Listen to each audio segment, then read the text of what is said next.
scared, when there's fear, the heart rate, the heart rhythm can change, because emotions are just energy, so they affect our electrical field. And so there are many studies on like people who have severe trauma in their lives and they go into heart failure, or they have arrhythmias. And so again, this idea of the heart mind, from Vedic tradition and Ayurveda, is really true. So you want to be aware of what's in your heart. What are you thinking, right? What are you feeling? And that, again, to understand, we don't have to be controlled by that. We can witness it from a state of consciousness, and we can shift it just with intention. All you have to do is bring in the intention of appreciation, the intention of love, of ease, of calm, whatever, and you shift your physiology. And again, they've studied, this is from HeartMath as well, they've studied, what they did is they would have 3 people in a room, and they would have them do this heart-focused breathing that I mentioned. Just focus on your heart, breathe slowly at a rate of 5 on the inhale, 5 on the exhale. And then someone would walk in, not really knowing what the study was about, and they would have a monitor on them. And, not 100% of the time, because people are also, they have their field that sometimes if there's a lot of turbulence in their emotional field, it doesn't always shift so easily. But about 50% of the time, that person's heart rate started to sync up to everyone else in the room, and they became more coherent. And when they would ask them questionnaires, they became more calm. They became more at peace. And we hear all these stories of yogis, right, when they start meditating and you go into restful awareness and all the animals just calm down, or they'll come and gather and sit. And we have people, we teach them meditation, and they say, my cat will come and sit on my lap and just go into samadhi with me, or and they've done these studies. So we do influence each other. And again, this is why I feel it's so important to give people permission to do your practices every day. If you're having challenging relationships, challenging job, obviously it's going to help you with your emotions, but to some degree it may shift the energy of what's happening in your life. So that's called social coherence. And again, when we breathe, whenever I say breathing, just know it's expanding prana. Pranayama means expansion of prana. And what does prana carry? Divine intelligence, right? So when you're feeling drama, emotion, strong emotion, stay calm and centered. And that's why it's the importance of your daily practices. The other important point, the body's very trainable. When we're used to being stressed all the time, the body stays in that response. When we start to teach it to shift into relaxation response, we'll start to come from that space more and more and more. So reduce the drama in the content you share with others. Be aware of your conversations. We love to find people to listen to our stories and validate. I can't believe he did that to you. You should leave that job. They suck, whatever. And it kind of helps a little bit, right? So I'm not saying don't do that, but be aware. How much time are you spending sharing your drama with only people who'll share the drama with you, right? When you go to someone who says, well, maybe think about, I don't want to talk to you, You're not validating. And what is that? That's just ego, and that's okay. We all do that. Recognize it. It's just ego saying, I don't want to think something differently. I think I have something that I'm worrying about, and I want to hold on to that. So just recognize when you get a little defensive or a little just then you go separately and kind of look at that. What is ego telling me? So again, that's why again the yogis and different people would say engage in social interactions that raise your level of awareness. You go to satsang, you go to spiritual communities like this. Their vibration will raise your vibration and not keep you stuck where you are. So these are again all different techniques. Stop is one that we teach at the center. It means when you're feeling emotional, just stop. That's the S. Take 3 deep breaths and slowly. So again, if you can just, just slow down your breath. So you would inhale 5 and try not to breathe up like this, because you can't really breathe slowly when you're only using your upper chest to breathe, which is how we breathe when we're stressed. So we do belly breathing. In yoga, we teach people relax your belly so that you can use your diaphragm. So you slow it down. That's 5 seconds on inhale. And then I always do a 2-second breath hold. That breath hold actually calms you down. And then 5 on the exhale. It's a little slower than probably you're used to in your day-to-day life, but it'll immediately shift that emotion. And then you can just take 3 deep breaths, observe your body, witness what's happening in your body, and then proceed. So it just gives you a little break from that reaction. Pranayama, of course, yoga, you can do Nadi Shodhana, which is like alternate nostril breathing, Anulom Vilom, sometimes it's called. Very good for grounding and calming. And then Ujjayi, Bhastrika, there's all kinds of yogic pranayama, but it doesn't have to be complicated. You can just do the paced breathing like I talked about. And then again, if you focus on your heart, and in that moment, maybe you're feeling frustration, just bring in this is called attitude breathing. Just focus on your heart and bring in a positive thought or attitude, like ease, calm, and then you're breathing slowly. And you'll be amazed at how much it'll quickly shift you. And again, once you get used to doing this more regularly, and you're doing the practices even outside of emotional situations, like I do some in the morning, some in the evening, just to keep the channels open, then less and less experiences trigger you. Okay, next. The Manomaya Kosha, so the mind, the first thing we want to consider is the gateways to the mind. As I mentioned, the senses, and if you remember that slide way at the beginning, the senses are really the gateways into the mind, so we want to keep them cleansed, we want to keep them clear. So, sound, touch, taste, or sound, touch, sight, taste, smell, just consider what's going in to the gateways. Next slide.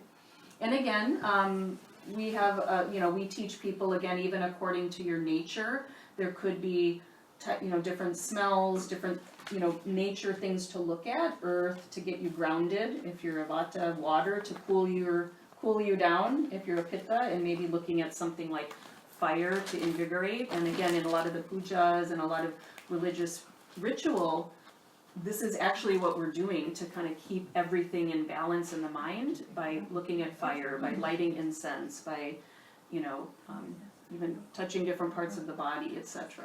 And as you can see, mantra helps balance everyone, as do nature sounds. These are primordial sounds. They're sounds of nature that calm the mind. And there have been tons of studies on just going out into nature. It's a little hard when we live in urban environments, right? But getting to nature as much as you can is very balancing for the senses and the mind as the gateways.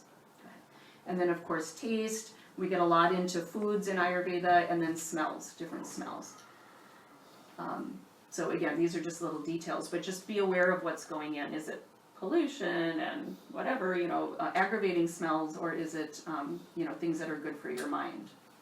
Okay. And once we've cleansed, and even in Ayurvedic detox, we cleanse the senses. So we cleanse the eyes, cleanse the ears. In yoga, we're turning the senses inward. So that all has to do with part of that.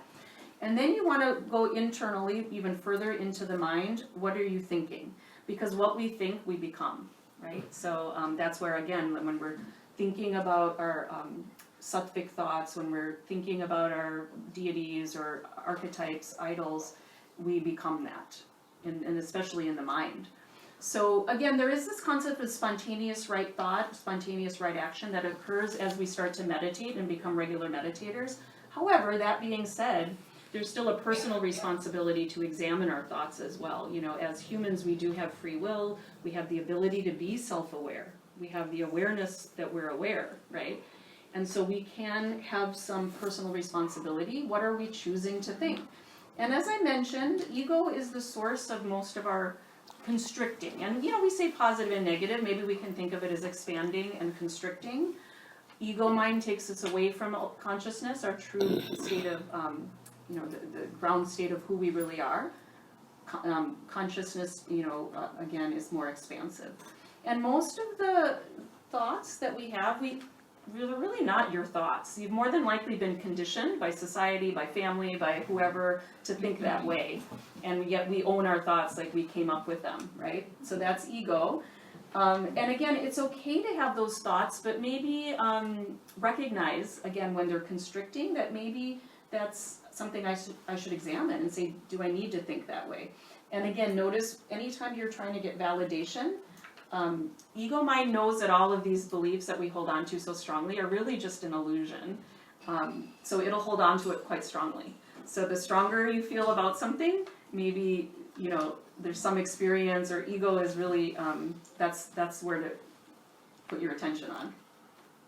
And again, importantly, don't judge it, so like, again, when people come to me and it's like, it's not bad that this happens, but you know, do you have the intention to shift it? That's the most important thing, and then that's where you can use your tools. Okay. And self-inquiry is very important. So all of these things, if these are things that you notice in your life, they're all coming from ego mind. So all or nothing, you know, well, if I didn't, you know, I can't go to yoga regularly, so I'm not going to go at all. It's all or nothing, right? Overgeneralization. Well, you know, when I did that, you know, something bad happened, and so I don't want to do that again because that's going to happen again. Catastrophizing is a big one. Self-induced anxiety, making problems bigger than they are. And again, a lot of these are survival mechanisms. You know, ego's trying to protect us. But that's where we can examine that as the witness and say, you know, there is nothing threatening here. We don't have to be carried away by these thoughts. Rationalizing should statements. I should do better. I should take better care of, you know, whatever. I should make it to every basketball game for my kids. I should take that, you know, whatever. You know, again, that is just a way of, you know, constricting.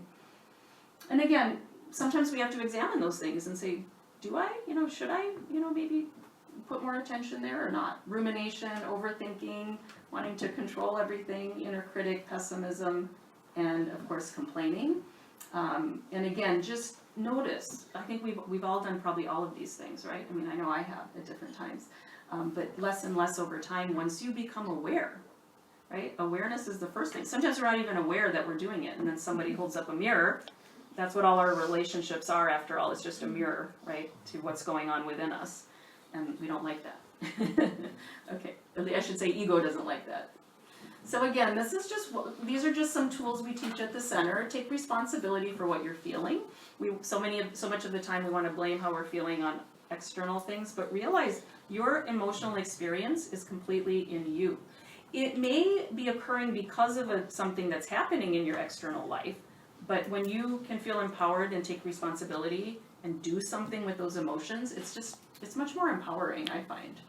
So identify how you're feeling, like, you know, from a self-referred place. Witness it in your body.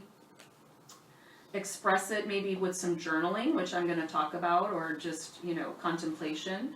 Release it through some sort of ritual. And again, this is where ritual, you know, where you kind of, you know, take whatever it is and you give it up to your worship or whatever. And then share it potentially with a good listener, you know, just somebody who listens well or not. And then sometimes celebration or doing a ritual to, you know, acknowledge that you did this work. So again, this may not be for everyone, but it definitely helps some people. Journaling is one of my favorite practices for getting rid of emotional energy. So sometimes people are like, oh, journaling, but you know, it can be very, very simple. So sometimes, again, just writing down how you're feeling gets it out of you. Kind of like talking to somebody, you know, when you talk to someone, it to some degree it does help you. And there are brain changes when you're kind of in stress mode and you just get that energy out. You know, your amygdala, the reactive part of your brain, cools down. So same thing can happen when you just write about it. But try to write about it as a witness, not judging or blaming, but just what happened, you know, and that can help you release it. Doing some deep breathing. So chances are when you're writing about something that was emotionally, you know, charged, you're going to feel it in your body. Witness that, do some breathing. You'll notice it'll start to dissipate.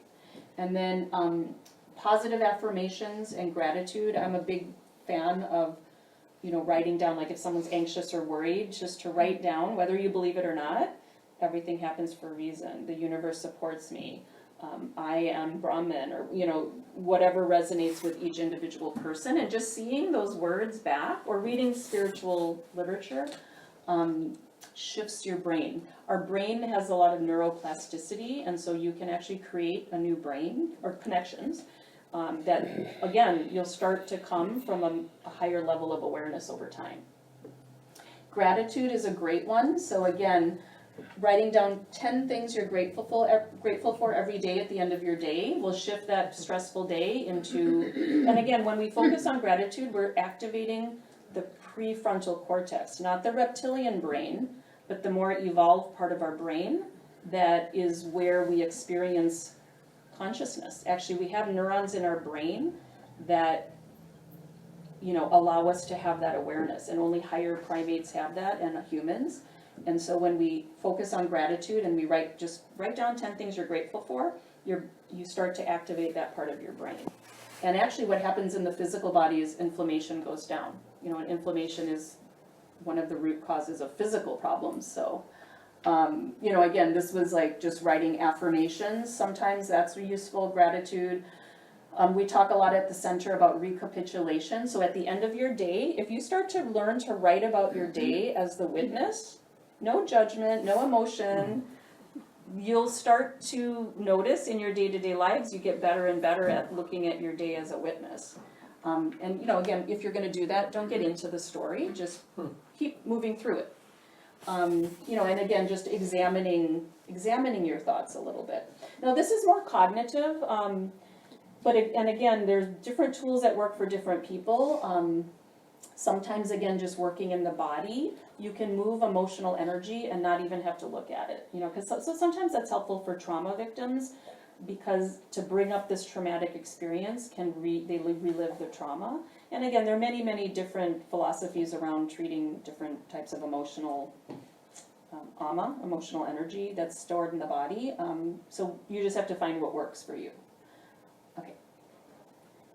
And then, of course, Anandamaya Kosha. So this is where we have that direct experience of bliss, of consciousness. And that can be from helping others. We know the best way to be happy is to help someone else. So again, happiness researchers, so we would call that seva, or, you know, selfless service, your karma yogis. And again, the important thing is to come at it as a vessel of consciousness. I am you, you know, as opposed to, look at me, I'm really great, look at all the great things I'm doing. It's nice, but it's also, you know, what's your state of being in your service? And so again, it doesn't have to be something super, you know, something, you know, that's going to make it in the papers. It could just be like, you know, I'm serving my family and I'm doing it as a vessel, you know. And again, of course, bhakti yogis love, you know, the kirtan and the chanting and the bhajans and music, and you lose yourself, right? That's the beauty of these, you know, like, especially vata types love that, like, bhakti. And Swami and I have lots of conversations. I'm much more a jnani than I am a bhakti yogi, but I'm beginning to sort of appreciate, I think I have a little bit, like, you know, some people are much easier at getting loose and, you know, that, and I'm a little bit more reserved, I guess. But I appreciate, and you see this happen, right, when people are in these devotional songs. And my father, who's not here today, but he's definitely a bhakti yogi, and he has, I come home from work at the end of the day, and he's got the music blaring. There's devotional music, you know, and like bhajans, and like, whoa. But yeah, you know, you start to recite and repeat, and we're doing, you know, chanting, and it's like you do get into an altered level of awareness, right? You lose your ego self. So there's beauty, and meditation, of course, is my, you know, I'm a Raja yogi. I like yoga meditation. I love the self-inquiry and thinking, like in Vedanta, you know, who am I? And, you know, thinking about ultimate reality and all of these. I just really enjoy it. But it's amazing and wonderful that there's all these different paths that we can take to connect to divine intelligence and consciousness that takes us, again, outside of our ego. That's the main message here, right? Ego mind constricts. When we learn to not identify with it, not kill it. We don't want to kill our ego, because, again, ego is for survival.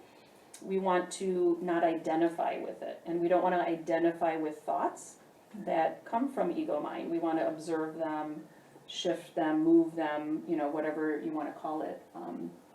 And there are all these amazing tools and paths to do that. Okay, next slide. And again, as I mentioned earlier, this concept of coherence. So personal coherence creates social coherence, creates global coherence. So I know a lot of people, a lot of stress right now in the world, and, you know, amongst us is what's happening in the world, what's happening in our societies and our communities. And certainly we want to be able to do things about that, and appreciating the fact that when you're doing your personal practice, it's not selfish, it's actually selfless in many ways, because you're helping to shift global coherence by just working on your personal practice. And so sometimes that helps people, because some people get busy in their lives, and, you know, again, your attention can go to, I want to try to do all these things start with your personal practice, and actually you'll probably find that things show up. They just start to show up in your life, different ways that then you can help in other ways. But it's okay to take the time to do your practices. And of course, we want to expand global consciousness so that the entire, again, we're looping back to know ourselves, everyone, know ourselves as consciousness. Yeah. So global coherence is in, understanding ourselves as Brahman, whether it's, through any of these paths, through shifting and getting rid of emotional ama that's clogging up those channels. Because as I mentioned earlier, our purpose is to know that this is why we're here, is to know ourselves as consciousness, know ourselves as God through, whatever resonates with you. And the Mahavakyas here remind us, these are from the Upanishads, all is Brahman, I am Brahman, thou art that, and then Atman is Brahman. So again, we can meditate on these, we can read them, and we want to directly experience them, and we want to try to eliminate whatever's keeping us from understanding that this is our true nature, because this is where really bliss and ananda, peace, and those really spiritual, this is where spiritual awakening comes from. And so again, hopefully you can use some of those tools that we talked about, or at least have a perspective of where they fit into your emotional body, and why it's if you're struggling in some way, just pick a tool, pick one of those things and start with that, and then have the intention to add in something else maybe at some point, and you'll really start to feel how your reactions to things start to shift. And even again, as you start to expand spiritually, how you look at the experiences in your life will start to change, because you're looking at it from a place of consciousness and not ego mind. So that was the last slide. So yeah, thanks for your attention. I really have enjoyed being here. And I don't know if we have time for a few questions or not.